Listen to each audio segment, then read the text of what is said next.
I'm your host, Jeff Hyman. I am super excited to be joined today by Patrick O'Brien. Let me tell you a bit about Patrick because his background is fascinating, and I wanted to have him on the show because he is a leader in the talent business and knows so much about it, but he also has built a number of businesses and scaled them successfully. So he's got a very unique perspective. He's also a board member of a number of companies, been involved with private equity, with public companies, private companies, you name it, he's done it. And so that is our guest today, Patrick, and I'm so happy to have you, Patrick. Welcome to the show.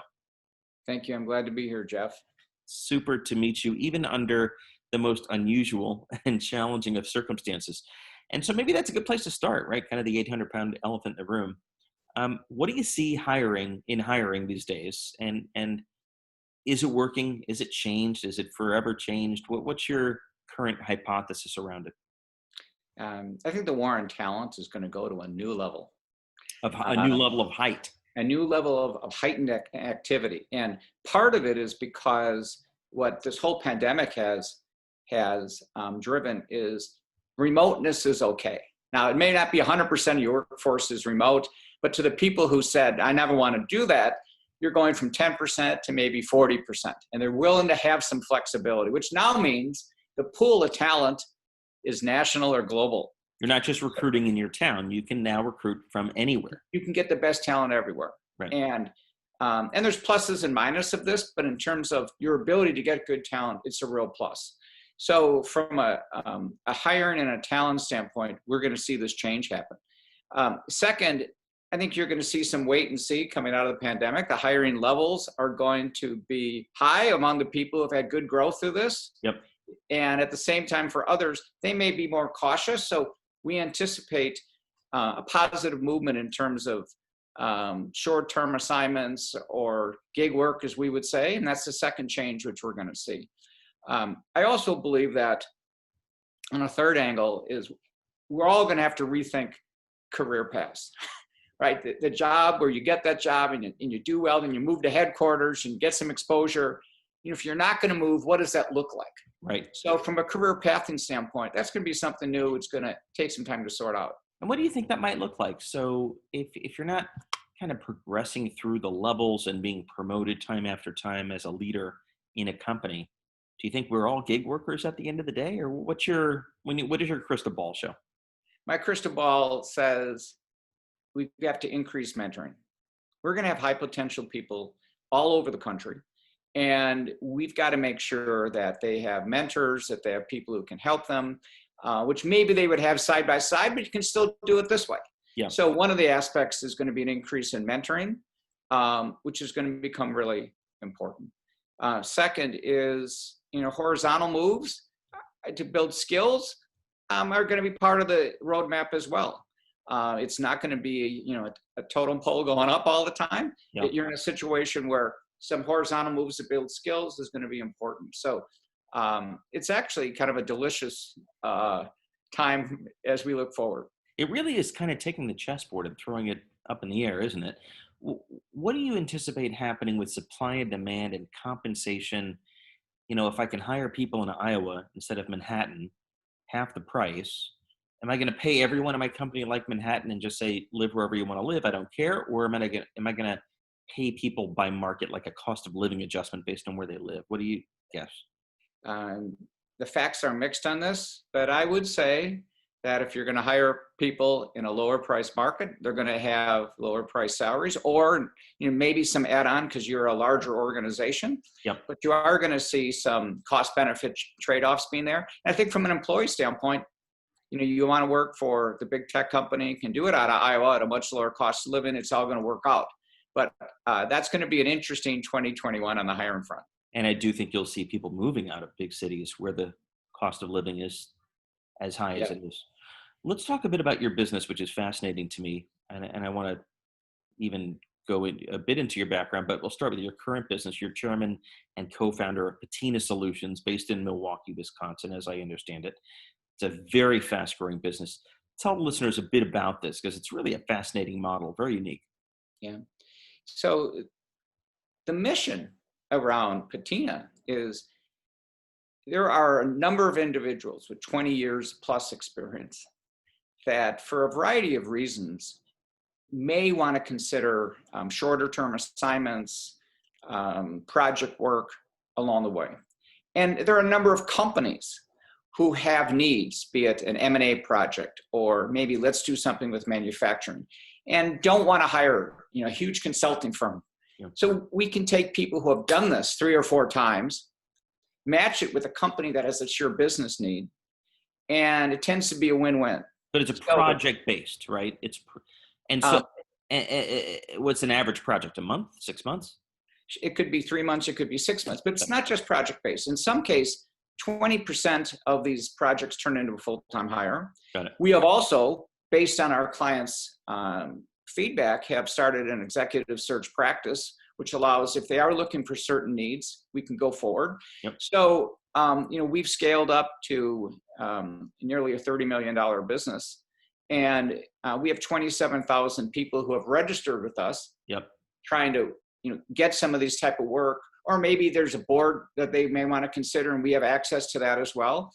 So I like it because it goes way back for me, which is, I became national sales manager at SC Johnson when I was 33, and the average age of my direct reports was 48.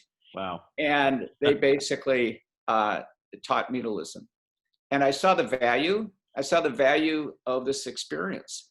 And I kind of played with the idea for a number of years. And then when Mike Harris, who was proven in the business services space, and I started talking about some ideas, maybe there's a different way to cut it, which is experience on demand. And when we started this, we were hoping to get a good couple of years, and now we're, many years into it. How many years into it are you? 10? A little bit under 12. Got it. And it strikes me that it would be a perfect solution for an up and coming early stage company or growth stage company who needs a gray hair, if you will, who knows an industry or knows a specific discipline, like you said, M&A or IPO, or, setting up our first manufacturing facility, whatever, come in for 3 to 6 months, get it done, and then leave potentially. Sure. Is that a common theme? It's actually a lot more established businesses. Really? Maybe our mid-market or slightly below. That's one need. The venture, as you mentioned, on the startups is a second need. And the third, surprisingly to me, was that the big companies, over the last few years, they may not have the bench that they had at one time. Yeah. When it comes to project, when it comes to M&A, there was a Chicago company that called and said, hey, we're doing a big M&A project. We have no experience and no talent on the bench to do so. And it allows us with a rapid response. We had 5 people in there helping them within 48 hours. So we also have an ability to move fast and give support. How do you find the talent so quickly? Obviously, they've kind of pre-registered, I assume, with you, right? So you know where to find them. But how do you know that they're not currently engaged? Or in a project with someone else? We have talent managers who are tracking it. So, they're looking within who's involved, what do we have, what the experience has been. And many times we may give a client 5 or 6 choices, and they can work their way through it. So the talent managers play a really important role. And so far, so good. One of the experiences that really set you up for success in this business, I have to imagine, was Paris Presents. I'd love to talk about this a bit because it's a fascinating business, and I know it has been and continues to be a great success story just north of Chicago. You were CEO for a number of years. Yeah. Tell the listeners a bit about some of the leadership challenges and people-related challenges of the business. And the way I kind of think about that, Patrick, is what did you inherit? What did you kind of step into? Yeah. And how did you need to orient the organization for that? Sure. That Paris Presents was a portfolio company for Mason Wells. And they had bought the business at the end of 2010. And I was asked to go on the board. And in helping them through the board, they asked if I wanted to go in as CEO. And in August of 12, I did. Mm-hmm. And it was an interesting welcome party because on the second day, top 5 customer dropped 5% of the company. Wow. Right? Jeez. So I called them up and I'm like, you didn't know this? and But that happens. And for And listeners that don't know, this is a beauty company. So was that retail distribution? Or? it was a beauty company and bath products. And it was at that time about 80% private label. And it was, pretty much I would say, commodity type product, Got it. and very successful. It Yep. had been started by a great family in Yep. 1947, and they had built it to a certain point. So in going in there, I had a chance to assess with the team what we needed, how we wanted to go to market, and we made a couple of thoughts. We made a couple of conclusions. One was this makeup brush is a big idea. 65% of women were using makeup, and only 4% were buying a brush. Wow. They were getting them free. They were using their fingers. They weren't sure how to do it. Yeah. So that gap is 900 million US alone. We were 80 Wow. million. I think that's enough to get the sales force started. Wow. Second is they were working with these YouTube bloggers, Chapman sisters out of the UK, just as YouTube was starting with makeup videos. Yeah, demo, So like there was an demonstration. idea there. Yeah. And then they had an incredibly great product that they developed called Real Techniques, which was kind of looking for home, what to do with it. You put those three things together. And then from a talent standpoint, it was quite interesting because I had looked at the top 50 people, and 40 of them were men. And I asked, are you users? Do you use these products? And By people, no. you mean employees? Yes. Oh, okay. So we did make a change, Yep. and over the course of the next few years, we had users, which are primarily women using the product, and that was a significant change for us from a talent standpoint. Yep. So from there, we started to get really significant growth in distribution, and over those years, the company grew by about 2.5x with no acquisitions. Wow. And profit was strong as well. And we also built the business internationally in UK and Europe as well as Asia. So this is 2 years of hyper growth essentially for an already sizable business. It was, and it was fast growth. We really brought in an excellent sales manager, a guy named Bob Wiltz, who really knew the mass merchandise customers, which is they had the space to expand this section because you had to go to the retailers and you had to say, we want you to be branded, not private label. We want you to sell this category, not just stock this category. And we're going to give you new products versus same old, same old. And that change was very effective. Let's talk about the people challenges that hyper growth presented. Yeah. A lot of times, I mean, that's a high class problem. It's the kind of dream every business leader has, to be on a rocket ship for a couple of years, if that, their entire career. But it's not so easy, right? From a people perspective, what were some of the big people challenges that you had to deal with? We had to move to a growth mindset. Many of the senior managers were reading Carol Dweck's book called Mindset. Yep. Because we needed to capture that opportunity versus just making a quota. Yeah. We needed, our mission was going to be, now with the videos, you could open up those same looks to anybody. And so we had to get this growth mindset and to capture opportunity again versus just making the numbers. I'm very familiar with the growth mindset as a concept. Listeners maybe as well. My observation has been some people have it and some don't. So did you inherit people that didn't have it? And if so, what do you do? Did you show them the door? Did you try to change them? I set out the standards of performance, giving everybody, hoping they would get an A on the test. Say, here's what we expect. Here's how we want to go forward. And in many cases, people rose to the occasion. Other cases, they didn't. And one of the things I had to do at the time is, even though I had been in, big budget advertising world, this digital was new. It was brand new, and I had to let the talent do it. I had to let these really savvy young ladies run the digital business and not overmanage it. So part of what I had to do was also take a step back, and that was good learning. How long did you give folks before realizing that they weren't going to be able to make the change? and that Um, reason that you needed to separate from them? it depended. It depended like on the sales manager, which is so important to driving revenue. That was a lot shorter tenure.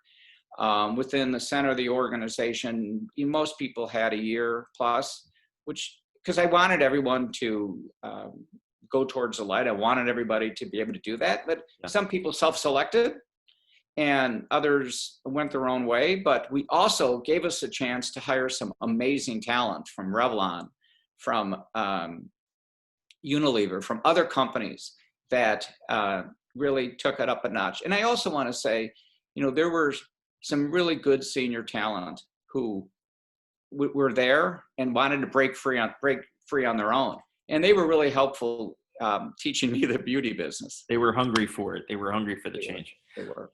Uh, Prior to Paris Presents, you were with S.E. Johnson for many years. 29 years. 29 years. Yeah. S.E. Johnson's a fascinating business for listeners that don't know, based in Racine, Wisconsin, not that far from Chicago and Milwaukee. Family owned still to this day? Family owned. I was there 29 years. I basically grew up there. And President of a number of units in the U.S., international, et cetera. I'm sure you could write a book about it, but what were some of the key things that you learned at this just fascinating company that you brought to Paris Presents that enabled you to make some of the changes that you did? it's an interesting question because, the Johnson family, I had a chance to work as a direct report to both Helen and Fisk for many years. And there's certain principles you learn, which is they're going to look at the business for the long term, not just the short term. They're going to treat people as they would want to be treated. Maybe it's called the Johnson way. Yep. Third, innovation is key. What was that expression? Third one is innovation is key. Oh, got it. Okay. I think you meant got to third have innovation. new item. Yep. Got to have the new items, what you're going to be. Yep. But the whole environment is such as, let's get the best talent we can and work with them to go forward. I learned a ton. It was an incredibly positive experience for me. Our family, we had a chance to spend 4.5 years in London. Yeah. And I think as I came to Paris, we wanted to be a high growth organization, have great innovation where new products can come, understand with our customers how we can work with them to grow the category. A lot of that was from the efforts that we had there. Also, I spent 4 years as president of Johnson Outdoors, which are sporting good companies. And it really fit well because they were, different companies in different segments. And as president, I was kind of working with all of them. It proved to be a lot like being a PE portfolio manager, which is some are up, some are down. You talk to everybody on Monday, what's it going to be? Yep. And that really proved useful for the future and helped us there.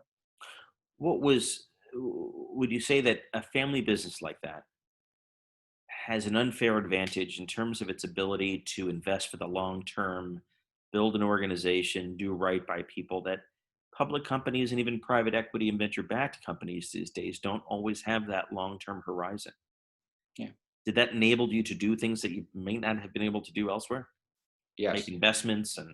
Sure. I think it's really helpful. And, from a company that takes a long-term approach like that, you have a chance to really build things and do what's right for the business and on the people.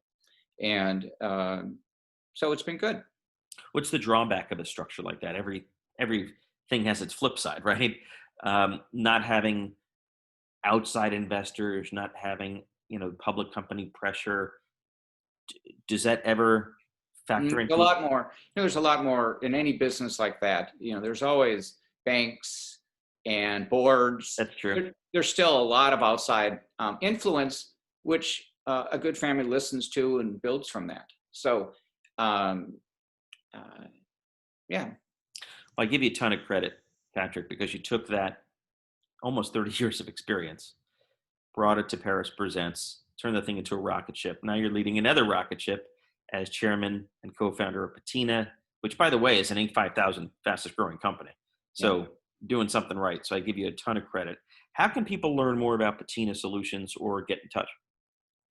Well, we have a website, patinasolutions.com, and it serves a number of purposes, which is you can get information on us, how to register, how to go forward. You can also join the nation. These 27,000 people strong have we constantly give them content and updates, even healthcare. And so the Patina Nation is really important.